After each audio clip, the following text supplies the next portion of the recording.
Smart city कार्यालय में घुसकर जरूरी दस्तावेजों को फाड़ने के साथ साथ माइक में तोड़फोड़ और कंप्यूटर की हार्ड डिस्क में पानी डालने वाले आरोपी नाबालिग निकले। सीसीटीवी फुटेज के आधार पर पुलिस ने जांच करते हुए वारदात को अंजाम देने वाले दोनों आरोपियों को दबोच लिया है। दोनों ही आरोपी नाबालिग हैं, जिन्हें बाल सुधार गृह भेज दिया गया है। इधर स्मार्ट सिटी प्रशासन ने साफ किया है कि दोनों ही आरोपी मानस भवन में आयोजित एक कार्यक्रम में आए थे और स्मार्ट सिटी कार्यालय का दरवाजा खुला होने पर अंदर दाखिल हुए। अधिकारियों का दावा है कि आरोपियों ने जरूरी दस्तावेजों को कोई नुकसान नहीं पहुंचाया है।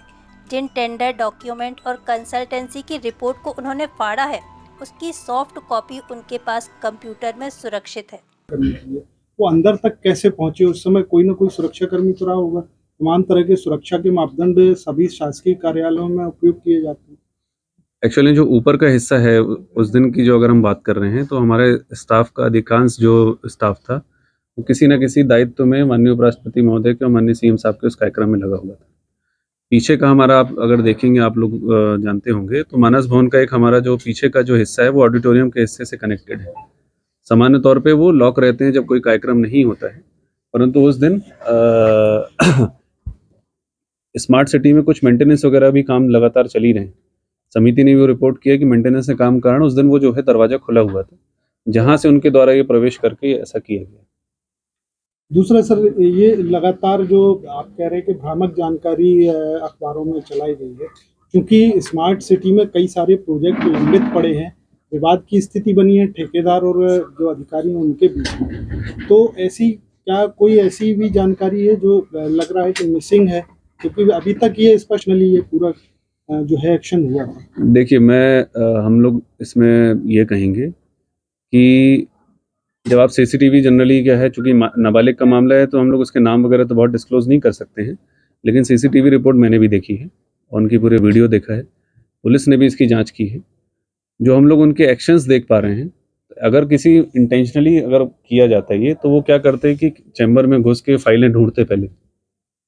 आप समझ रहे हैं, मान लीजिए किसी फाइल विशेष को उनको नुकसान पहुंचाना पड़ता है या किसी सिस्टम विशेष को नुकसान पहुंचाना पड़ता है, तो वो ढूंढते, परंतु उनके जो हाव भाव, उनके स्वभाव है, आप देखेंगे कि वो जो चीज़ उनके हाथ में आ गई उसको उन्होंने तोड़ने का प्रयास किया। और इसीलिए डिटेल में कमेटी गठित करके हम लोगों ने भी ये जानकारी ली कि क्या किसी फाइल को चोरी तो नहीं किया गया। कमेटी ने स्पष्ट रिपोर्ट दी है। उसमें 3 फाइलें जो हैं, मैं आपको बताऊं, जो उन्होंने फाड़ने की कोशिश करी है। एक हमारी सुभाष चंद्र बोस, नेताजी सुभाष चंद्र बोस जो है, उसकी एक फाइल जो अभी हाउस कीपिंग वाली फाइल है, उसको उन्होंने फाड़ा। कोई तर्क नहीं है, वो तो एक साधारण से एक फाइल है वो। एक हमारा पुराना डॉक्यूमेंट, टेंडर डॉक्यूमेंट था जो एग्जीक्यूट नहीं हो पाया था, वो टेंडर डॉक्यूमेंट उन्होंने फाड़ने की कोशिश करी।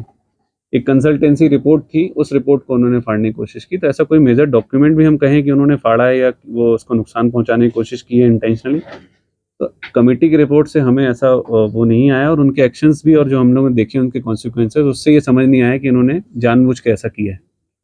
फिर भी हम लोगों ने इससे सभी चीज़ों की जब्ती वगैरह करा के, पूरे वीडियोग्राफी, सीसीटीवी, ये सब हम लोगों ने पुलिस को सौंपा है और पुलिस भी उसमें अभी जांच कर रही है। इसमें जो भी इसमें फर्दर निकल के आएगा उसके अनुसार हम लोग कार्रवाई करेंगे। स्मार्ट सिटी की टीम के द्वारा इसमें 2 चीज़ें ज़रूर आई थी कि एफआईआर विलंब से हुई। रविवार की घटना है, सोमवार को जब सुबह कार्यालय खुला है, तो कार्यालय खुलते ही हमारे एक इंजीनियर ने ये जानकारी हम लोग को उपलब्ध कराई। क्योंकि पूरा दिन उस दिन जो है हम लोग प्रोटोकॉल में व्यस्त थे, तो उस चीज़ों को सब लोगों ने, सब निर्देश, मेरे निर्देश पे इन लोगों ने वो सब लॉक कर दिया था, सारा ही जहाँ पे इस तरीके की घटना हुई। और शाम को आते ही जब सारी चीज़ें हम लोगों ने अवलोकन करी, सब देखा, तो एफआईआर का ड्राफ्ट वगैरह तैयार करके 27 तारीख को उसको जो है पुलिस को उपलब्ध करा दिया गया। तो विलम्ब इसमें नहीं हुआ है। ये ज़रूर चीज़ें आ रही हैं कि उसमें फाइलें वगैरह चोरी कर ली हैं या इस तरीके से कुछ लोगों ने निकालने का प्रयास किया जानकारी देने का। तो कमेटी की रिपोर्ट भी अब हम लोगों के पास स्पष्ट है और निरीक्षण भी हो गया है। कोई भी फाइल हमारी ऐसी चोरी नहीं है, कोई भी सामग्री भी चोरी होने की ऐसी जानकारी नहीं लगी।